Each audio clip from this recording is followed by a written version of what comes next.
In this WrestleTalk news, details of Edge's return have been leaked, there's confusion over whether SummerSlam is rated TV-14 or PG, Ollie's review of Fyter Fest Night 2, and more. Subscribe and enable notifications to always on for daily wrestling news videos. Support WrestleTalk! Edge was on a high earlier this year, forming the very cool Judgment Day faction, The Judgment Day, and after proving themselves as a capable force with Edge getting a win at WrestleMania Backlash, he was then kicked out of the group and replaced with Finn Balor. Yep, makes perfect sense to me. Since then, The Judgment Day have done precisely nothing, aside from Balor now wrestling in tights instead of trunks. Ooh, spooky. However, there have been several intriguing videos playing, showcasing memorabilia from Edge's feuds in years past, such as items relating to wrestlers like Rey Mysterio, Kurt Angle, the Hardy Boys, the Dudley Boys, etc. It was already known when these vignettes first launched at Money in the Bank that these were related to Edge, and most likely hinting at his return, and now more details about that return have been revealed. Brian Alvarez on Wrestling Observer Live mentioned that he'd heard that Rated R Superstar merchandise had already been made ahead of his return, meaning that more than likely, that old character will be making the return with Edge. Weirdly though, since that gimmick is more typically heel, it's unclear whether he will be this time. Wrestling tradition should dictate that Edge would be a babyface upon his return, because although he was a heel through and through, he got betrayed by some other heels, so now he should be a face, right? Wrestling logic is sometimes very stupid. Edge is also slated to return at the Rey Mysterio 20th Anniversary Special Raw this week coming, so we won't have long to wait before we see for ourselves. And if Edge is becoming rated R once again, it seems WWE might be changing their ratings soon too. There was a report last week from Andrew Zarian that this past week's episode of Raw was going to revert to its TV-14 rating, which was later corrected as the memo outlining this change was reportedly prematurely sent out. This confusion has now continued as Andrew Zarian once again has pointed out that SummerSlam was listed as a TV-14 event on the Peacock app. So is this the premium live event where the rating is going to change and set the precedent going forward? No, because as of right now, the rating has been changed back to a PG rating for SummerSlam. It clearly looks like WWE wants to make this rating change before long, but who knows when it'll actually happen. Stay tuned to WrestleTalk.com for the latest, and stay tuned to this channel for more opinion pieces from this guy about the TV-14 rating and if it'll actually help. Spoilers, it won't. On this week's episode of NXT 2.0, Axiom debuted, the newly repackaged A-Kid. He's a superhero who also does math. Nothing more terrifying than math. While the debut certainly got people talking, certain fans and one indie wrestler in particular noticed a striking resemblance to their own gimmick. The indie wrestler Razor Wing noticed the looks were shockingly similar, and has even been taking jabs at the getup since the look for the gimmick was leaked last week. And I mean, yeah, they're basically the same, aren't they? It's not just the black and gold attire though, as the signature pose was even essentially replicated, so there's not much space for WWE to claim ignorance on this one. Not the first time WWE have taken something from the indies, and won't be the last. And now, hot tag to Ollie.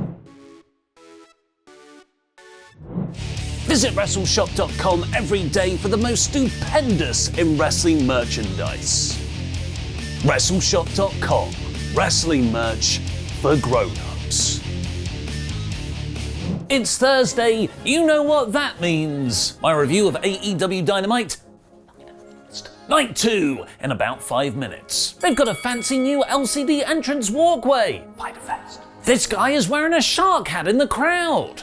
Fyter Fest. There's a shark cage to promote Shark Week. Fyter Fest. It's Fyter Fest Night 2.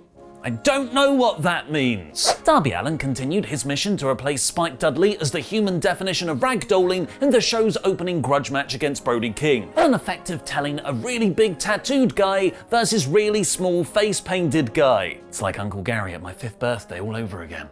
Bury the memories down! But despite Darby being heavily protected in AEW, King beat him relatively clean again with a sickening gonzo bomb. And while this has done wonders for Brody, it seems like Darby's losses are to actually build a Sting match, with him coming out in the post-match, falling into Malachi Black's trap. But then out came Miro, wearing sunglasses inside at night, not just because it's cool, but with different coloured lenses to tease that he may or may not be about to join the dark side. Allow me to put on my Axiom hat for a second. Miro will stay good to team with Sting and Darby because they need a third man for a House of Black 6-man tag. Wheeler Yuta and Jon Moxley versus the Best Friends felt like picking up where we last left that actual Blackpool Combat Club before they were heavily diluted in the Kingston JAS feud. They had a really good match, telling the story of how much Trent hates Yuta and Chuck eventually joining him. I even thought the Best Friends might get an upset win with their pile driver party. But Yuta got the pin to build his ROH Pure title defense this weekend.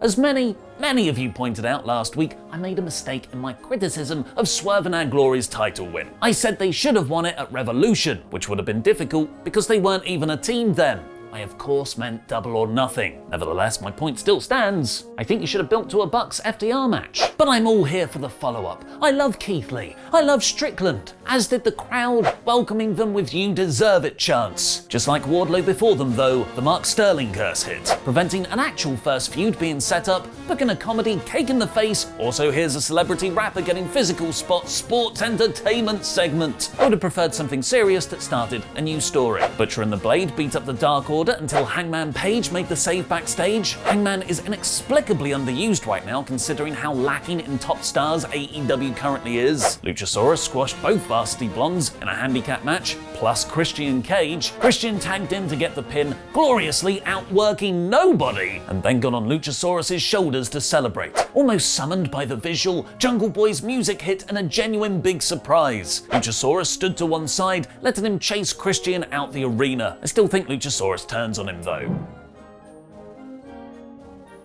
Thanks for your support on Patreon, Demon_Arc117. You too can get your own shout out by going to patreon.com/WrestleTalk.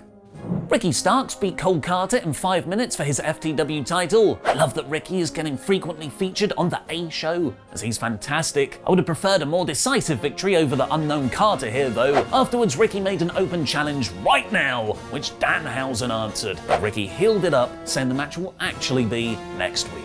Boo. FTR might just be the hottest act in the company, draped in gold and super over with the crowd. They had to build their ROH tag title match all by themselves, as TNT won't allow the Briscoes on their network, which allowed Dax to deliver one of the best promo lines of the year. He told a story about a 5-year-old girl with a hole in her heart. She worked hard, and 3 years later, the doctor said it had healed itself. That girl is Dax's daughter. So this Sunday, he's gonna fight like an 8-year-old girl. That is poetic badassery not seen since I'm Mary Poppins, y'all, in Guardians of the Galaxy Volume 2. With Layla Gray not cleared to compete, Chris Statlander was banned from ringside. But the late change didn't really affect Jade Cargill and Kiera Hogan versus Athena and Willow Nightingale, with their collective charisma providing a hugely enjoyable tag match. Specifically, everything that Nightingale does, and an awesome Athena and Cargill double kip-up spot, building their eventual title clash. Hathaway distracted Athena though, letting Cargill pin Nightingale. And the main event saw the barbed wire everywhere, all of JAS in a shark cage, final chapter feud ender singles match between Chris Painmaker Jericho and Eddie Confessed Murderer Kingston. But it was only the barbed wire everywhere bit they properly delivered on. Everything Jericho and Eddie did, I love. From Kingston just immediately stealing Justin Roberts' barbed wire wrapped mic and unloading on Jericho, to the multiple brutal spots ripping open their flesh. The in-ring singles action was great. It was the booking that sucked. First up, the Shark Cage. Tay Conti and Sammy Guevara should have been in there as members of JAS. They weren't, which meant Tay beat up Ruby Soho for the key and let them all out. Well, actually, Anna Jay ran down and turned heel to help Conti take out Soho, meaning Tay could have been in the cage all along, and it was Anna Jay who could have let them out, arguably making the heel turn even more effective. Also, Tay couldn't actually unlock the cage because there was some trouble with the lock, meaning JAS had to squeeze out through the bars. This meant one of the main draws of the match, the thing I was looking forward to most, Kingston versus Jericho alone, the way this story started, and separate from the huge team matches we've already had with Anarchy in the Arena and Blood and Guts, was gone as everyone started interfering. Eddie's gang ran down to Brawl 2, which is becoming an overused AEW trope. After a few exciting near falls, Eddie had Jericho in a barbed wire wrapped stretch plum, but Sammy made his return, helping Jericho win. An unsatisfying end to this months-long feud,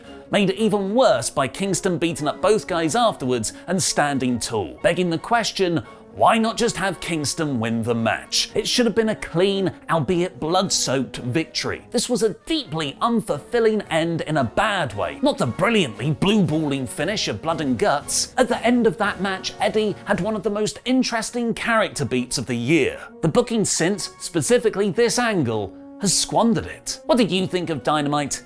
Let me know in the comments. AEW currently feels like it's in a holding period until its biggest stars return. Punk, Omega, Danielson, MJF. Doesn't feel like much long-term direction to dig your teeth into right now. And the meatiest one we did have, Kingston's further descent into madness, was overbooked into nonsense. This week's AEW is 70%. Seth Rollins and Riddle have real-life backstage heat. Watch on to find out more. In this WrestleTalk news, real-life heat between Seth Rollins and Riddle, WWE don't like SummerSlam, another WWE Championship potentially scrapped, and more.